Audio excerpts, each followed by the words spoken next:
Tantor Audio, a division of Recorded Books, presents Defectors, How the Illicit Flight of Soviet Citizens Built the Borders of the Cold War World, by Erik R. Scott, narrated by David Vries. Introduction: Defectors and the Spaces in Between. In the early twilight of a summer day in 1958, the shores of the Bosporus were still, even as large ships streamed through the straits that connected the Black Sea to the Mediterranean, separated Europe from Asia, and divided Istanbul in two. No one saw the young man jump from the deck of a hulking Soviet cargo ship returning from a voyage abroad.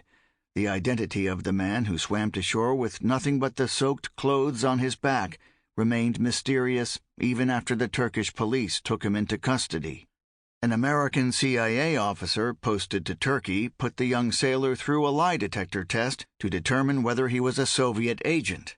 The Turkish press, whether by mistake or to conceal him from Soviet officials seeking his return, initially misreported his name as Grigory Dmitriev. Soviet authorities subsequently identified him as Viktor Oreshkov, a low-ranking sailor on his way home to the USSR. Oreshkov's leap into the Bosporus was quickly investigated with political meaning. Turkish reporters described him as a valiant defector who swam to freedom. A Soviet court charged him with a crime of betrayal of the motherland in the form of flight abroad and sentenced him to death for treason. Expeditiously granted a Turkish passport, he was placed on a plane to New York to keep him out of the reach of Soviet prosecutors. Upon arrival, he was greeted by a representative of the Tolstoy Foundation, a Russian émigré group that received funding from the U.S. government to help defectors resettle in the West. He found work in New York, saved his earnings, and gained American citizenship in 1965. Up to that point, Oreshkov's story read like a classic case of Cold War flight. It would soon unravel in ways that confounded expectations on both sides of the Iron Curtain. Just 2 years after receiving his U.S. citizenship papers, he embarked on a 2-month journey to socialist Bulgaria. While America's CIA officers had relied on the cooperation of their Turkish allies, Soviet authorities could count on Bulgarian intelligence to provide a careful account of Oreshkov's visit. A report dispatched from the Bulgarian capital of Sofia recounted his stay in minute detail, from the conversations he struck up with locals to his relationship with a waitress at a restaurant near where he was staying. After his return to the United States, he appeared restless. He subsequently showed up unannounced at the gates of the Soviet embassy in Washington in 1973, requesting that he be allowed to go back to the land of his birth. Officials in both Moscow and Washington struggled to understand his motivations. The KGB scrutinized his biography and behavior for clues as to why he had left, the reasons for his return, and whether he was acting at the behest of American intelligence. Questioned after he went back to the USSR at the end of 1973, he explained to Soviet investigators that he had jumped into the Bosporus on an impulse, frustrated by an argument with the ship's captain over a dog that the sailor kept on board against regulations. His KGB interlocutors were perplexed, but ultimately decided to let the matter rest. Following a psychiatric screening, he was released to live near his parents in central Russia, his death sentence commuted. Yet the following summer, Oreshkov showed up at the U.S. Embassy in Moscow, asking the Americans to take him back. Secretary of State Henry Kissinger questioned whether Oreshkov was still an American citizen, and even suggested that the man at the embassy might be an imposter. Until U.S. officials spent time scrutinizing the identity question based on available photographs, Kissinger wrote, they could not be sure he was who he claimed to be. In the end, the American side relented. Oreshkov was flown back to New York in April 1975 and quietly resettled out of public view. This account of Oreshkov's story, traced through archives on both sides of the Cold War conflict, diverges from the tales of defection told in spy novels, dramatized in films, and celebrated in Western news coverage. Popular portrayals heralded those who fled, jumped, or flew across the border, separating socialist captivity from the free West. Rather than a one-way journey, Oreshkov's defection was the beginning of a decade and a half spent crossing the political and ideological fault lines of the Cold War. In some instances, cases of defection provoked fierce competition between the Soviet Union and the United States. But when Oreshkov sought to return to the USSR, American officials seemed eager to be rid of him, and Soviet authorities were unsure whether to regard him as a covert agent or a schizophrenic. His movements lacked clear meaning. His journey's arc was a recurrent loop. Oreshkov's story, though more obscure than the defection of a high-ranking Soviet official or a world-class ballet dancer, was far more representative of the experiences of migrants who sought to transcend the borders of the Cold War world and manipulate the migration policies of the superpowers for their own ends. While the capitalist and socialist camps vied for defectors and were quick to view their migration through an ideological lens, governments on both sides were wary of spontaneous movement. Over time, the Cold War superpowers used their global reach to restrict the pathways open to defectors, even as they facilitated migration flows through checkpoints that they could manage and control. In a mutually reinforcing way, both sides shored up borders to regulate movement in previously ungoverned spaces across the globe, targeting the liminal areas favored by those fleeing the socialist bloc. Meanwhile, new embassies and consulates were opened, official delegations were cleared for travel, air networks connected the world like never before, and cargo ships like the one from which Oreshkov had jumped continued to sail through the Bosporus. Defection and border-making in a globalized world. Oreshkov's journey illustrates how the histories of migration and globalization were intertwined. Both accelerated amid the Cold War, but are typically treated as separate subjects. The Cold War began in part as a battle for refugees, as the dramatic movement of people from east to west reified the distinction between the two opposing camps. The Cold War also saw the expansion of globalization, though the limits placed on migration during this period have been dismissed as simply an exception to the general trend toward global integration. Migration experts have pointed to the naturalization of the right to leave one's country at the Cold War's end. Specialists on globalization have emphasized the role of the United States in promoting the spread of capital and culture across borders and tended to portray the Soviet Union as a secondary actor in this process, or even a victim of it. Defectors, by contrast, argues that restraints on human mobility were an integral part of globalization and were imposed by both superpowers.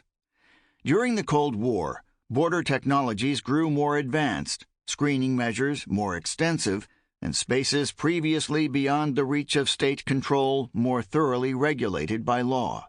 The way that borders continue to limit the movement of people in the contemporary world is not an exception to globalization's advance, nor a sign of its demise. Rather, it is a key feature of globalization's architecture, shaped by the interaction between two rival systems for governing international migration in the Cold War. Defectors were both the catalysts for the delimiting of previously open spaces and the most visible representatives of the consequences of enclosure. While other migrants were rendered as anonymous statistics, defectors were tracked by state intelligence agencies, interviewed by non-governmental organizations that advocated on their behalf, and subjected to extensive media coverage in the capitalist and socialist camps, whether in celebration or condemnation of their actions. Defection occurred in the spaces that lay between two global mobility regimes. One, supported by the United States and upheld by its allies, was devoted to managing entry and selectively attracting certain classes of migrants.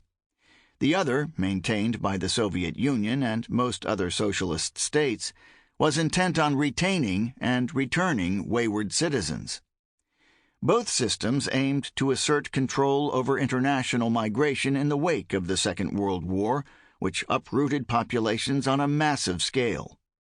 the American regime was justified by a strategically defined humanitarian universalism. Its Soviet counterpart claimed to protect migrants from capitalist exploitation.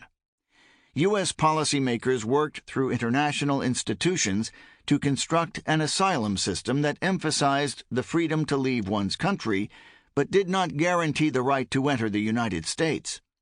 The Soviet Union and its allies cast the effort as a cynical attempt to lead socialist citizens astray. Defection was jointly produced by the criminalization of emigration by socialist states, the strategic encouragement of departure by capitalist states, and the tactics of migrants who sought to navigate the era's turbulent politics. Unlike most migrants before and after the Cold War, defectors were pursued by the states they left, even as they were sought by the states that received them. Wherever they moved, they carried competing claims of sovereignty with them. Their global journeys helped map out the contested spaces of the Cold War. Some, like Vladimir Pronin, a private in the Red Army, abandoned their posts in Soviet-controlled Germany and crossed through the shadowlands of Berlin before the wall went up in 1961. Others plotted an escape from the periphery of the Soviet Union.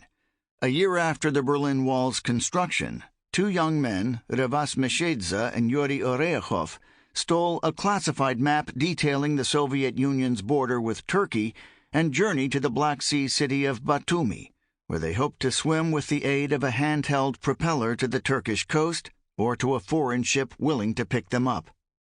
8 years later, in the same city, a father and son, Prani and Algirdis Brazinskis, undertook the first hijacking of a Soviet civilian airplane. They also hoped to reach nearby Turkey, a member of the NATO alliance opposed to the Soviet Union.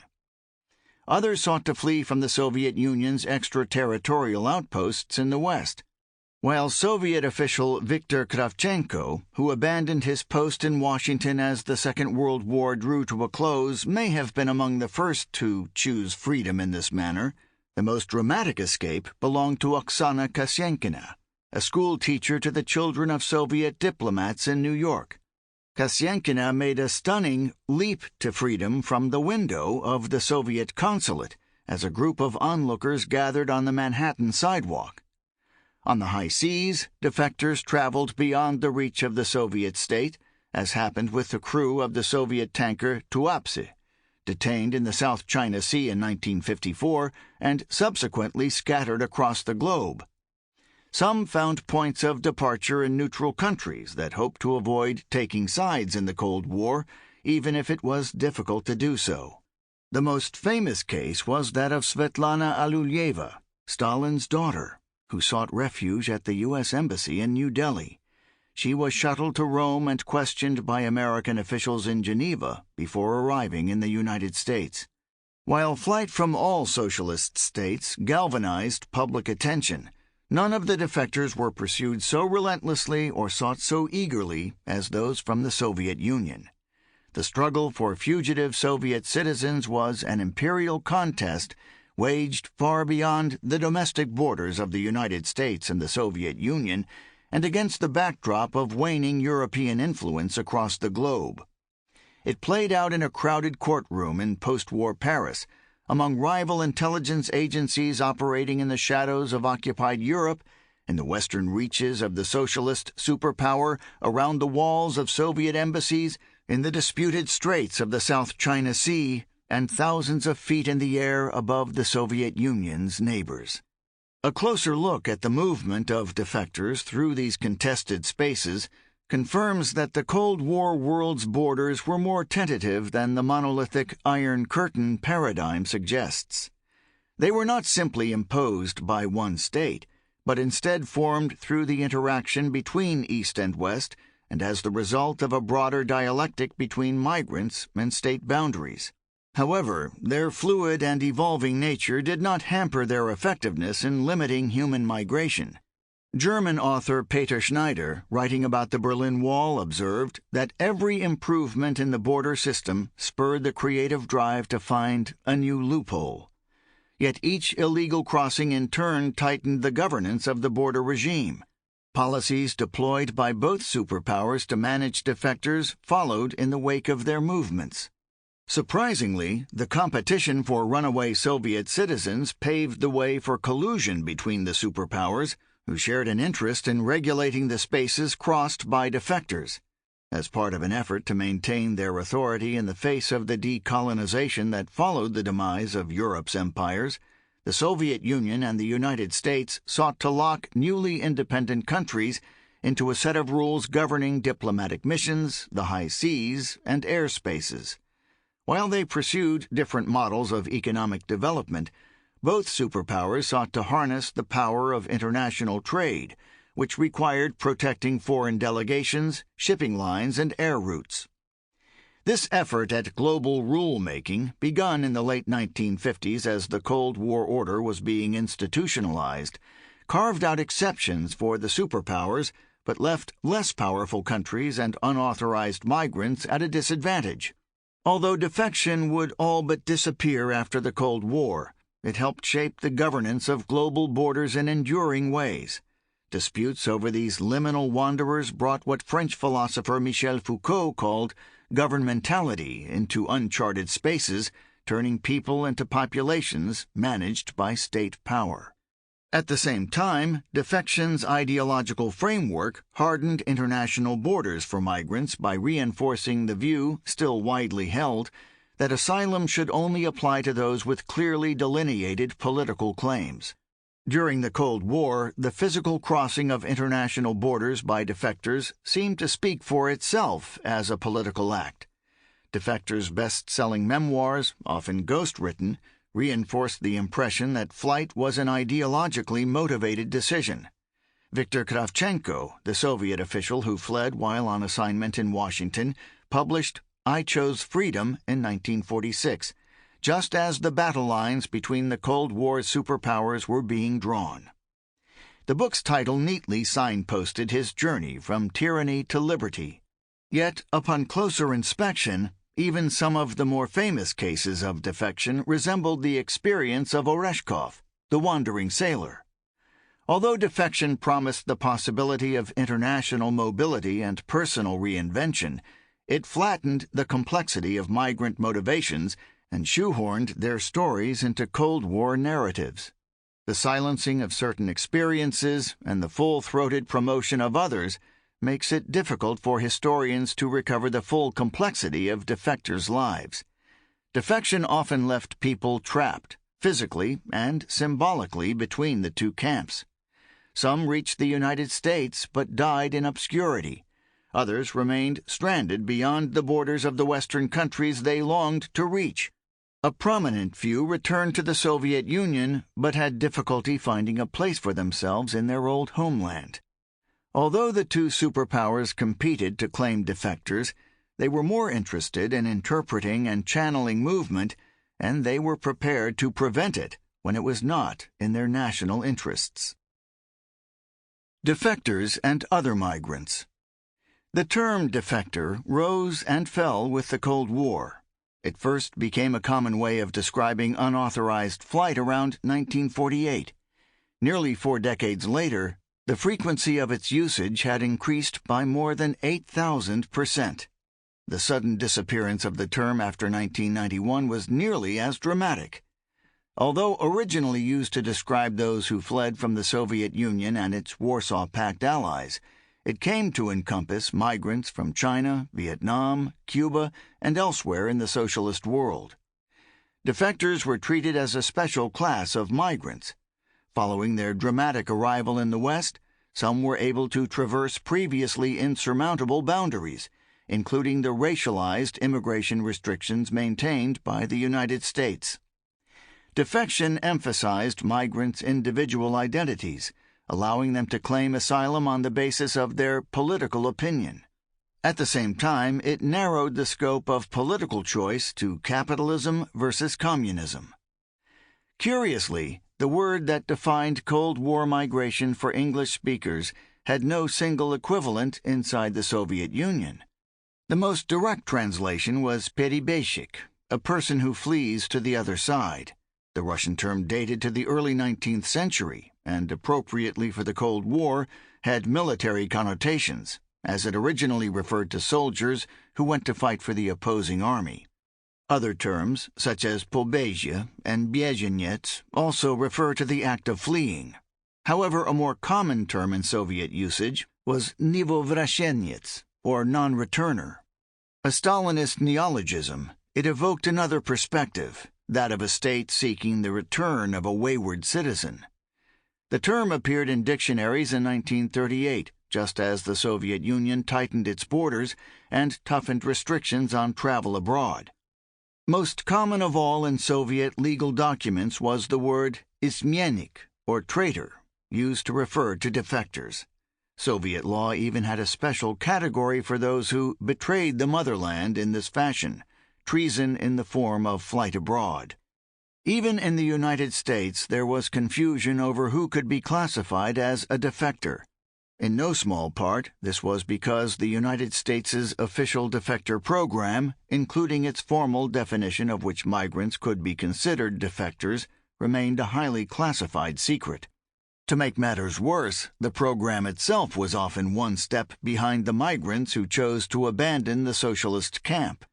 A 1949 U.S. government memorandum noted that Kravchenko's book, The Memoir of Igor Gozyenko, a former cipher clerk who bolted from the Soviet embassy in Canada, and the dramatic defection of Kazyenkina, did more to arouse the Western world to the realities of the nature of communist tyranny than anything else since the end of the war.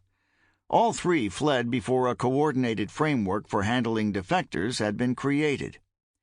Once a formal program was established, it was determined that defectors had to possess two qualities.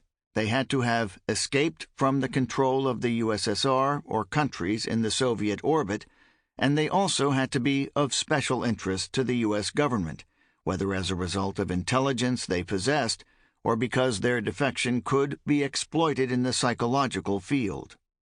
Yet even this definition posed problems. For one, it assumed that defection was unidirectional escape, when in fact some ended up returning home voluntarily. It also assumed that U.S. government agencies had a common definition of what constituted special interest. Further, it opened the nebulous realm of psychological exploitation, in which not only state authorities but also journalists and migrants themselves, if they could capture the spotlight, told stories that galvanized a popular audience. Intertwined with the U.S. government's publicly touted escapee program, the term defector came to be used by reporters, book publicists, ordinary citizens, and even U.S. officials not briefed on its classified definition. Migrants from socialist countries soon seized on it to describe themselves and facilitate their movement across the globe. The term had counterparts in other countries through which defectors moved. The notion of a defector as one who runs across a border, present in Russian, also existed in French, transfuge, and German, Überläufer. In Finnish, loikkari, the term indicated a leap over a physical or symbolic hurdle. In Polish, uciekinier, it referred to someone who ran away. Reflecting the Cold War's mobilization of ordinary people in a global military contest, languages on both sides of the Iron Curtain often equated defection with desertion, a term typically reserved for soldiers. Sometimes defection was distinguished as a political form of desertion, as it was in Spanish, desertor político.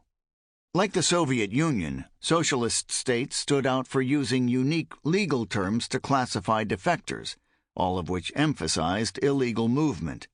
In East Germany, defection was referred to as Republikflucht, unauthorized flight from the People's Republic. Despite their various shades of meaning, all of these terms emphasized unauthorized exit and flight across borders. Because defection centered on the notion of illicit departure, it could not really be applied to those traveling from west to east. The fact that most Western citizens could leave their home countries freely made their journeys to Moscow less remarkable.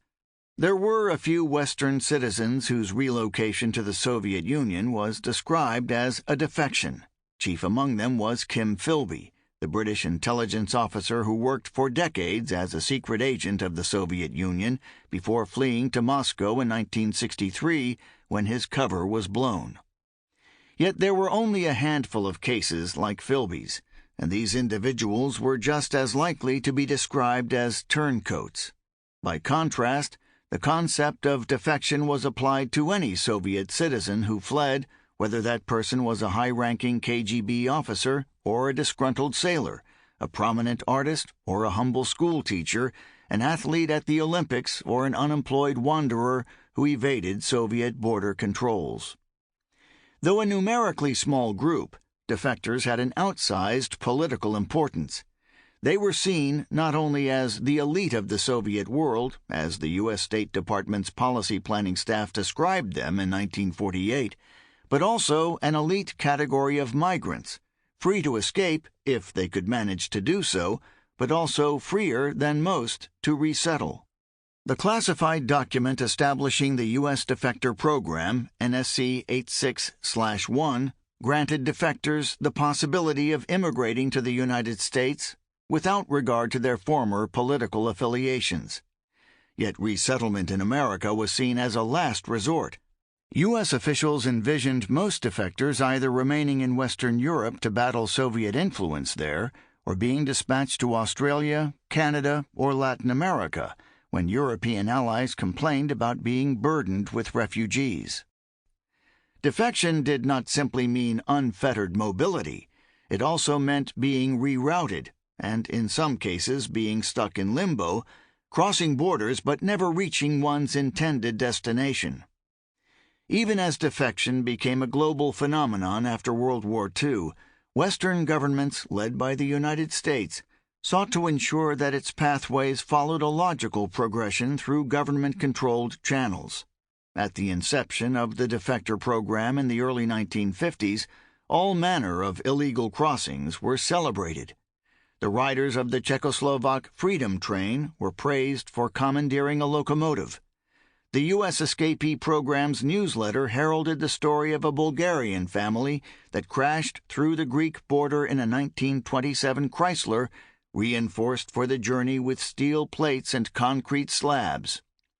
The newsletter even touted the hijacking of a Hungarian passenger plane by 7 determined escapees who overpowered the communist crew. Such feats were held to be evidence of the resourcefulness and courage which the love of liberty can create in an oppressed people. Although government officials promoted stories like these, Western journalists sometimes outstripped policy guidelines in their enthusiasm for escape, given the popular interest it commanded. Perhaps the most notorious example was the television network NBC's role in financing and filming an effort by West German students to dig a tunnel under the Berlin Wall to facilitate the escape of friends and family members in the East. When it was ready to air, the Kennedy administration tried to block, unsuccessfully, the television special's broadcast in 1962. As the years went by, standards were established for admittance, evaluation, and resettlement, with defectors channeled through the same reception centers, asked similar questions at press conferences, and encouraged to write memoirs that all resembled Kravchenko's I Chose Freedom. The diplomatic dance between the United States and the Soviet Union that followed a defection also became routinized. Soviet protests kept to a familiar script, with accusations of mental instability and moral failure regularly leveled at those who fled. In 1963, the escapee program was formally ended, succeeded by the more generic U.S. refugee program, and U.S. officials grew more circumspect when talking about unauthorized flight. Defectors, however, continued to undermine efforts to regularize their movement. They found new pathways for exit and told stories that did not always conform to the narratives of the Cold War endorsed by the superpowers. Although all were claimed by Moscow, Soviet citizens who fled were a multi-ethnic group and made varying appeals to diaspora communities abroad. Their unpredictable actions drew the United States and the Soviet Union into refugee camps, border zones, the boundaries of extraterritorial spaces, the seas, and the skies. The Soviet Union's effort to stem illegal emigration and Sample complete. Ready to continue?